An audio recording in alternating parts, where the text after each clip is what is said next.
Assalamualaikum warahmatullahi wabarakatuh. Izin memperkenalkan diri, nama saya Devi Wulandari, mahasiswa jurusan Ilmu Pemerintahan Angkatan 2019, Fakultas Ilmu Sosial dan Ilmu Politik, Universitas Lampung. Ingin memberikan respon terhadap rekomendasi kebijakan fiskal dalam rangka mengentaskan masalah COVID-19 di Indonesia, yang mana respon saya sebagai salah satu syarat pemenuhan ujian akhir semester dengan dosen pengampu Bapak Budi Kurniawan, mata kuliah Politik Keuangan Negara. Berikut penjelasannya.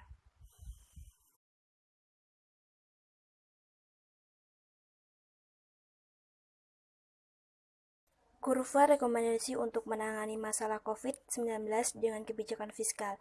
Yang pertama yaitu melonggarkan pajak, yang kedua belanja pemerintah. Yang pertama kita bahas yaitu melonggarkan pajak. Di dalam situasi perekonomian yang melemah saat ini, daya beli masyarakat berkurang, artinya kurva demand-nya berpindah ke sini.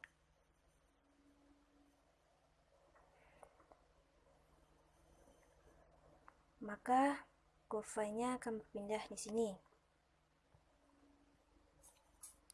Dengan kata lain, bergesernya kurva ke kiri, ini menjadi tugas pemerintah. Bagaimana caranya menggeser kurva yang bergeser ke kiri kembali bergeser ke kanan atau kembali ke tempat semula, yaitu dengan adanya melonggarkan pajak. Dengan adanya pelonggaran pajak, maka uang di masyarakat atau masyarakat itu banyak menyimpan uang, sehingga masyarakat bisa menggunakan uangnya untuk belanja, sehingga agredimen ini dapat bergeser ke tempat semula atau ke kanan, ke sini.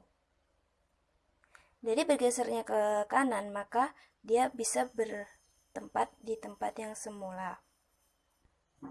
Atau dengan cara belanja pemerintah, yaitu pemerintah ataupun dinas pendidikan belanja pemerintah, ada kegiatan di hotel ataupun dinas pendidikan belanja alat tulis atau alat perkantoran, banyak macamnya.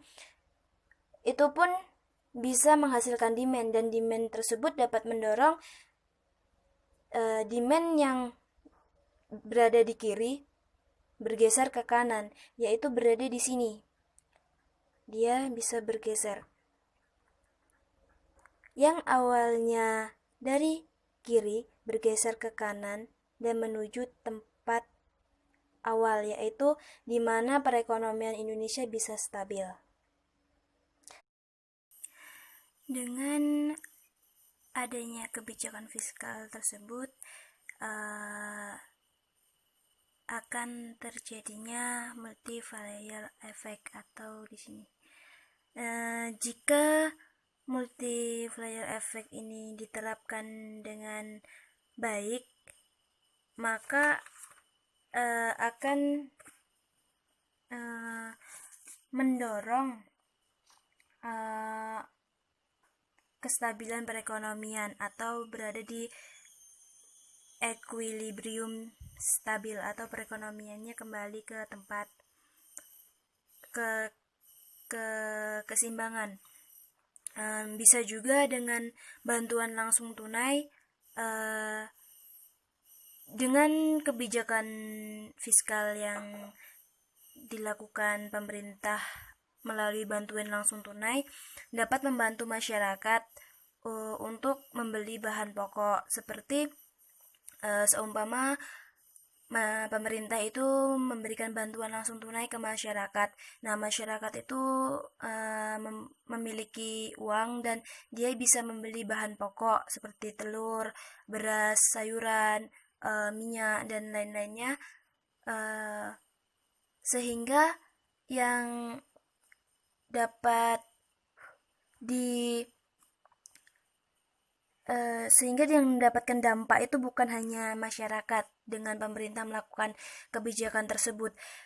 Pedagang seperti tukang ojek ataupun pedagang sayuran itu pun mendapatkan dampaknya, yaitu pembeli itu bisa membeli barang mereka ataupun menggunakan jasa tukang ojek dan masyarakat bisa membayar kepada tukang ojek, dan tukang ojek itu bisa memenuhi kebutuhan pokoknya dengan cara membeli barang pokok dari hasil pekerjaannya. Jadi dengan bantuan langsung tunai itu semua mendapatkan dampaknya, bukan hanya yang mendapatkan bantuan, namun pedagang, terus tukang ojek ataupun yang lainnya juga dapat merasakan dampak dari bantuan tersebut. Dari segi kebijakan fiskal yang tadi adalah segi ke dalam ekonomi, sedangkan yang kebijakan fiskal dalam politik yaitu dengan adanya pajak dapat menguntungkan hajat orang banyak atau dapat meringankan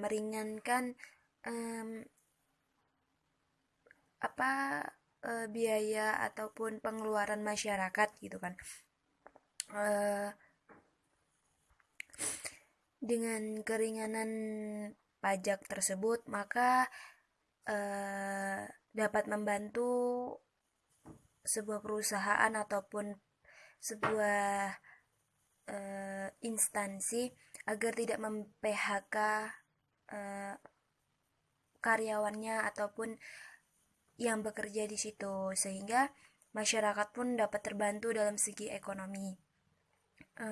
Yang selanjutnya itu belanja pemerintah untuk kepentingan politiknya, seperti pemerintah tersebut jika masyarakat itu memiliki dunia usaha, dengan adanya belanja pemerintah ini dapat mendukung dengan adanya dunia usaha masyarakat. Yang begitu juga dengan bantuan berupa langsung tunai dapat membantu masyarakat dalam keadaan seperti ini.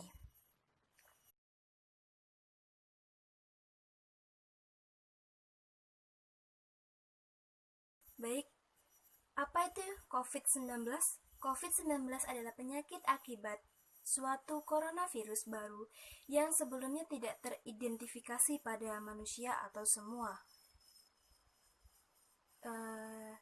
Bagaimana cara pencegahannya?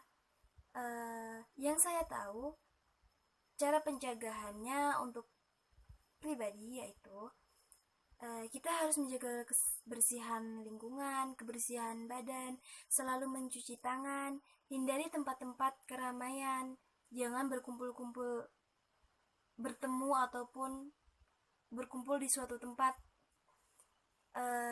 atau yang bisa disebut pembatasan sosial. Karena dampak dari COVID-19 ini sangatlah besar, yaitu yang pertama menyebabkan infeksi saluran pernafasan akut, yang kedua dapat menyebabkan kematian pada golongan rentan, yang ketiga menyebabkan kerugian akibat lockdown. Saya pribadi sebagai anak seorang petani merasakan bagaimana susahnya, bagaimana sulitnya imbas ataupun dampak dari COVID-19 ini. Dari segi aktivitas, dari segi perekonomian, semua terkendala. Yang terlebih lagi dampak untuk perekonomian. Di sini bisa dibilang daerah pedalaman karena jauhnya dari tempat keramaian, sulitnya medan transportasi.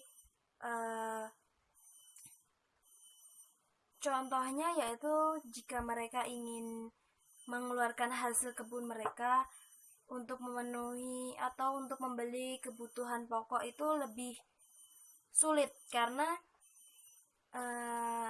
yang pertama yang tidak mendukung itu karena medan transportasinya, yang kedua harga bahan pokok yang lebih tinggi atau lebih mahal ketimbang harga hasil kebun yang mereka jual. Daerah pedalaman pun merasakan dampak dari COVID-19, apalagi jika berada di daerah perkotaan atau yang lebih maju. Bagaimana dengan di sana gitu. Jadi menurut saya semua terkena imbasnya atau kena dampaknya. Mungkin itu saja yang dapat saya sampaikan.